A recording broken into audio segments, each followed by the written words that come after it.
Hello guys. आज की video के थ्रू हम कवर करने वाले हैं NCERT SST geography class 8 chapter number second, lecture number 2। इसको लेकर के एक लेक्चर हमने पहले भी कवर कर लिया था। चैप्टर का टाइटल है land, soil, water, natural vegetation and wildlife resources. भूमि, मृदा, जल, प्राकृतिक वनस्पति और जो वन जीवन संसाधन, उनके बारे में हमने बात की थी।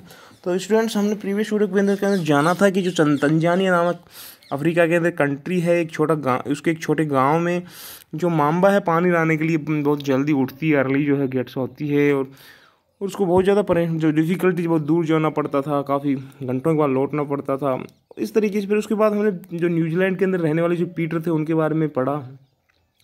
पीटर के बारे में हमने जाना है कि भेड़ पालन जो प्रदेश की जो मध्यवर्ती जो पार्ट है, जो मिडल एरिया है, जो उसमें रहता है, उसका परिवार जो ऊन जो उसका फैक्ट्री जो उसमें के अंदर चलाता है। इस तरीके से वो स्कूल में भी जाता है, लौटता है, और इस तरीके उसकी भेड़ों को तो अलग अलग स्टोरीज के थ्रू हमने जानने की कोशिश की थी कि किस प्रकार यहाँ पर जो विभिन्न प्रकार से जो व्यतीत कर रहे हैं जीवन दो लोग जो होते हैं, और उनकी जो भूमि की जो गुणवत्ता है, लैंड की जो क्वालिटी है, या जो सॉइल है, वाटर है, या नेचुरल रिसोर्स वेजिटेशन है, इनमें कैसे अंतर पाया जाता है। इस तरीके से हमने जाना था। और डू यू नो बॉक्स के अंदर हमने ये भी पढ़ा था कि भाई विश्व की जो 90% जो जनसंख्या है, पॉपुलेशन है, वो खाली 30% भूमि पे रहती है, और 7% जो भूमि है वहाँ पर बहुत ही कम लोग रहते हैं, या ये वो विरल है, ऐसा बोल सकते हैं हम उसको। आज का जो अगला जो अपना टॉपिक रहेगा वो रहेगा लैंड को लेकर के। और भूमि में के अंदर हम पढ़ेंगे, देखेंगे कि विशेष तौर पर जो भूमि के टाइप्स क्या होते हैं, कितने परसेंट आप रहने के काम आती है, कृषि कितने जो परसेंट जो लैंड है वो बेकार है, इस तरीके से उसको हम जानने की कोशिश करेंगे। इसमें स्टार्ट करते हैं। देखें, land is among the most important natural resources. It covers only about 30% of the total area of the earth surface, and all part of this small percentage are not habitable। देखिए यहाँ पर बात करता है habitable means आवास योग्य, habitable आवास रहने लायक जो चीज़ होती है उसको बोला जाता है। तो यहाँ पर भूमि की बात करता है कि सभी जो हम बात करें जो महत्वपूर्ण इंपॉर्टेंट जो नेचुरल रिसोर्सेज हैं उसमें लैंड को भी शामिल किया गया, भूमि को भी शामिल किया गया। और हम बात करें तो भूमि के पृष्ठ की अगर बात करें तो जो कुल क्षेत्रफल का लगभग 30% भाग भूमि है। एक तरह से देखा जाए तो यहाँ पर बोलने की कोशिश करता है कि it covers only about 30% of the total area of the earth surface. और इसके अलावा बात करें तो कहता है यही नहीं, इस थोड़े से जो परसेंट है, 30% जो है, इस थोड़े से परसेंट या प्रतिशत के भी सभी भाग जो हैं वो नॉट हैबिटेबल, वो आवास योग्य नहीं, रहने लायक नहीं है अगर देखा जाए तो। क्यों, आगे बताने की कोशिश करता है कि जो the uneven distribution of population in different part of the world mainly due to varied characteristics of land and climate. देखो आगे कहता है कि मुख्य हम देखते हैं कि जो लैंड है और जो क्लाइमेट है, भूमि और जलवायु की भिन्न भिन्न जो लक्षणों के कारण जो वर्ल्ड की जो विभिन्न जो पार्ट्स हैं उसमें जो पॉपुलेशन का डिस्ट्रीब्यूशन जो अनइवन देखने को मिलता है, असमान देखने को मिलता है। कहीं उबड़ खाबड़ ज़मीन है, कहीं मैदान। अब आपको मान लीजिए आप पहाड़ पर रहने के लिए बोला जाए तो आप रह पाएंगे? आप मैदानों में रहते हैं, मैदानी एरियाज में रहते हैं, तो प्लेन्स के अंदर ज़्यादा लोग रह पाते हैं। तो इसी तरह की भूमि अनइवन है, डिस्ट्रीब्यूटेड है पूरे वर्ल्ड के अंदर। कहीं उबड़ खाबड़ ज़मीन है, कहीं पठार है, कहीं मैदान है, कहीं पर्वत है, कहीं नदी है, कहीं नाले। तो इस तरीके से जनसंख्या का जो डिस्ट्रीब्यूशन है पॉपुलेशन को भी अलग अलग देखने को मिलेगा। जहाँ सारी चीज़ें ईजिली अवेलेबल हो जाएंगी, आपको पानी है, कृषि लायक ज़मीन है, तो आप वहाँ पर ज़्यादा रहने की कोशिश करेंगे, ना कि आप माउंटेन्स एरिया के ऊपर या ऐसे हिली एरियाज़ के ऊपर नहीं रहना पसंद करेंगे। आगे बढ़ते हैं, इसमें आगे क्या कहता है वही बात तो आपको समझाने की कोशिश करता है कि the rugged topography, steep slopes of the mountains, low lying areas, और इसके अलावा सस्पिटेबल ऑफ वाटर।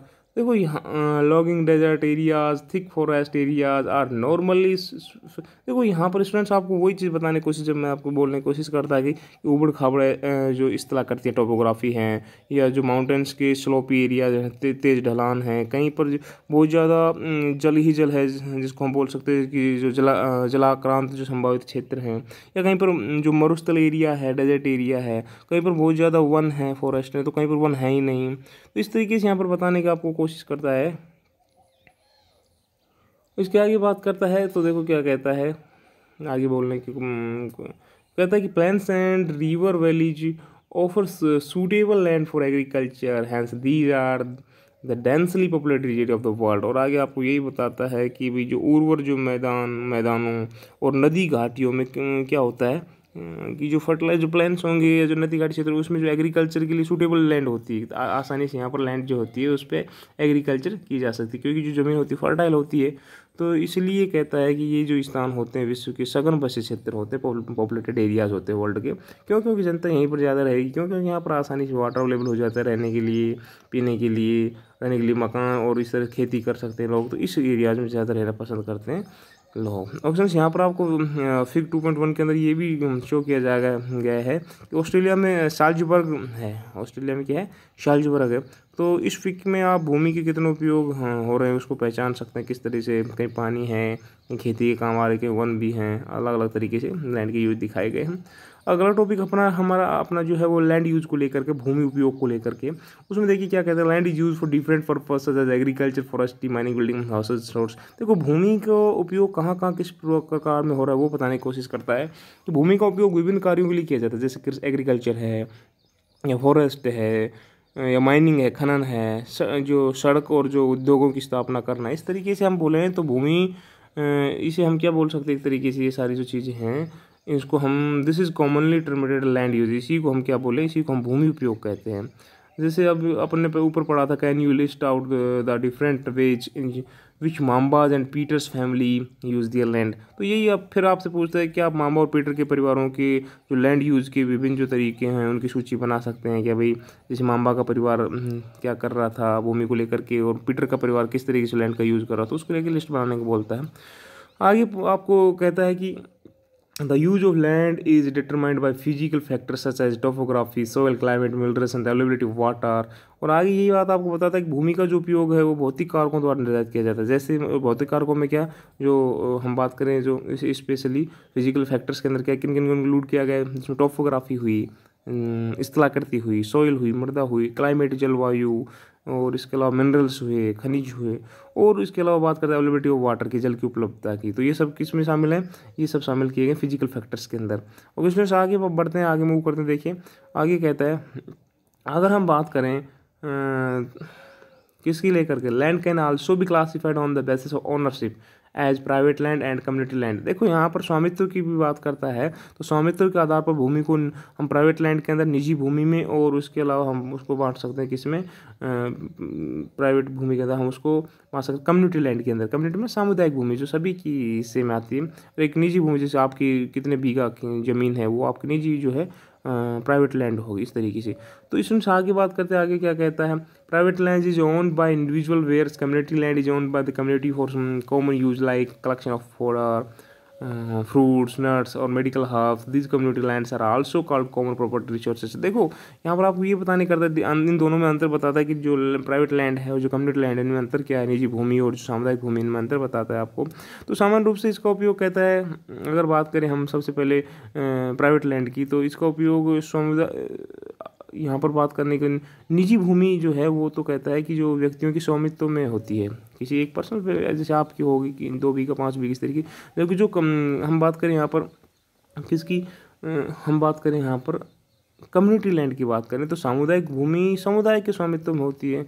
सभी समाज के जितने समुदाय में सभी काम आते हैं, कोई पार्क हुआ, कोई बगीचा हुआ, या कोई और भी ज़मीन हुई जिसमें आप सभी सामान्य रूप से इसका उपयोग हम देखें तो जैसे बात करता है समुदाय संबंधित व्यक्तियों के लिए ही किया जाता है। जैसे चारा फॉडर हुआ, या फलों के लिए, या जो नट हैं, या जो मेडिकल जो हम बात करें हर्ब्स हैं, औषधीय बूटियों को एकत्रित करना हुआ, इस तरीके से। These community lands are also called common property resource. इस तरीके से सामुदायिक भूमि को साझा संपत्ति संसाधन में आप लोग बोल सकते हैं, हम कह सकते हैं। उससे आगे मूव करते हैं, आगे देखिए क्या करते हैं, प्रॉपर्टी रिसोर्सेज की बात करते हैं हम। प्रॉपर्टी रिसोर्स के अंदर देखें तो सॉरी, प्रॉपर्टी रिसोर्स ये तो कॉमन प्रॉपर्टी रिसोर्स हो गए, वो तो पढ़ लिया अपने। आगे हम बात करते हैं people and their demands are ever growing but the availability of land is limited. यहाँ बिल्कुल सही कहता है, यहाँ पर की जनसंख्या लगातार बढ़ रही है, और उसकी बढ़ती हुई जनसंख्या की मांग भी बढ़ेंगी। अब जो ज़्यादा लोग होंगे परिवार में तो उनको खाने के लिए ज़्यादा चाहिए, इसी तरह जनसंख्या लगातार बढ़ रही है, और ज़मीन थोड़ी ना बढ़ रही है। जनसंख्या और उसकी मांग सदैव बढ़ती रहती है, लेकिन भूमि की उपलब्धता तो क्या है, लिमिटेड है। भूमि मिट्टी थोड़ी ना बढ़ रही, वो तो उतनी की उतनी है। आपके दादा के पास भी उतनी थी, आपके पास भी उतनी है, तो वो बढ़ नहीं रही, वो तो हमारा उतनी की उतनी ही है।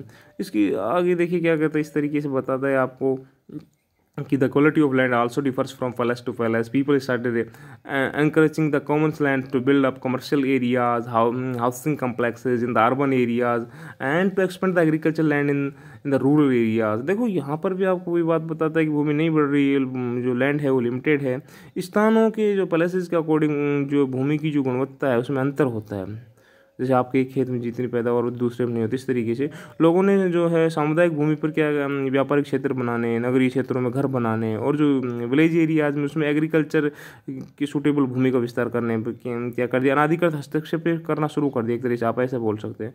और कहता है कि today the vast change in the land use pattern also reflect the cultural change in our society, land degradation, landslide, soil erosion, desertification and the major threats of the environment because of the expansion of agriculture and construction activities. देखो question आगे भी आपको यही बताता है कि आज अगर बात करें हम टुडे, जो लैंड का जो यूज है, भूमि का उपयोग जो है, उसे प्रतिरूप में बड़े पैमाने पर क्या है परिवर्तन आए। जैसे हमारे समाज के अंदर सोसाइटी में जो कल्चरल जो चेंज आए हैं, सामाजिक परिवर्तनों को दर्शाते हैं। कैसे जैसे मान लीजिए वर्तमान में हम बात करें जो है कृषि, और हम बात करें कंस्ट्रक्शन संबंधी एक्टिविटीज़ की, कृषि एग्रीकल्चर, ये जिसको हम बोल सकते हैं, कृषि और निर्माण संबंधी गतिविधियों के प्रसार के कारण देखो आज लगातार कृषि बढ़ रही है, और उसके अलावा ज़मीन के ऊपर लगातार फैक्ट्रियाँ बन रही हैं, शहर बस रहे हैं, सड़कें बन रही है, पुल बन रहे हैं। तो ये निर्माण संबंधी गतिविधियों के प्रसार के कारण क्या हुआ, भूस्खलन हुआ, निम्नीकरण हुआ, भूस्खलन हुआ, मृदा अपरदन, सोइल इरोजन हुई, या डेजर्टिफिकेशन हुआ, मरुस्थलीकरण हुआ। इससे पर्यावरण के लिए बहुत बड़ा खतरा है। ये सारी चीज़ें पर्यावरण के लिए क्या बन रही, खतरा बनती जा रहे हैं स्टूडेंट्स। आगे मूव करें और आगे हम देखें, यहाँ पर समझने की कोशिश करते हैं। तो देखिए यहाँ पर यहाँ पिक दिखाई गई आपको, जो पिक है इसमें पिक 2.2 में change in land use cover time. देखो भूमि उपयोग में समय के अनुसार परिवर्तन कैसे हो गए। एक गांव आपको एक पहले पिक के अंदर जो है उसमें एक विलेज शो किया गया है, जिसमें एक पर्सन है वो अपने बैल्स के थ्रू यहाँ पर क्या कर रहा है, हल चला रहा है, मवेशियों को चरा रहा है। और इस सेकंड पिक के अंदर आपको ये दिखाया गया है कि कैसे फिर उन जो बैल है उनकी जगह मशीनरी ले ली, और गांव के अंदर जो इलेक्ट्रिकल जो है पहुंच हो गई वहाँ पर इजीली। गांव थोड़े से चेंज हुए, सड़कें बनी कच्चे रास्तों की जगह, ये देखें आप झोंपड़ियों की जगह पक्के मकान बने। और फिर थर्ड पिक्चर के अंदर आपको दिखा रहा है कि फिर थोड़े से उन गाँव से थोड़ा सा और मॉडिफाई हुआ, थोड़ी ऊंची ऊंची बिल्डिंगें बनी, और ट्रैक्टर की जगह गाड़ियाँ आई, थोड़ी स्कूल, पहले 1 मंजिला मकान थे 2 मंजिलों में कन्वर्ट हो गए। और फिर और आगे जो चेंजमेंट है उसमें क्या हुई, इन्हीं जो कस्बों से फिर बड़े शहर बने, ऊंची ऊंची इमारतें, बड़ी बड़ी जो बसें, यहाँ पर रोड लाइटें, और ये सब चीज़ें। तो ये क्या हो रहा है, एक तरह से भूमि उपयोग में समय के अनुसार क्या हो रहा है, परिवर्तन हो रहा है। ओके फ्रेंड्स, तो आज की वीडियो में इतना ही। नेक्स्ट वीडियो में फिर मिलेंगे आपसे, फिर बात करेंगे किसको लेकर के, नेक्स्ट टॉपिक को लेकर के, जिसका अपना जो टॉपिक रहेगा वो रहेगा कंजर्वेशन ऑफ लैंड रिसोर्सेज, जिसमें हम बात करेंगे भूमि संसाधनों का संरक्षण कैसे किया जा सकता है, उनको कैसे प्रिजर्व किया सकता है, बचाया जा सकता है। तो हमसे जुड़े रहिए, लगातार अपनी सेहत का ख्याल रखिए और पढ़ाई जारी रखिए। कल मिलते हैं आपसे नए टॉपिक के साथ नए वीडियो में, तब तक के लिए अपना ख्याल रखिए। Good bye.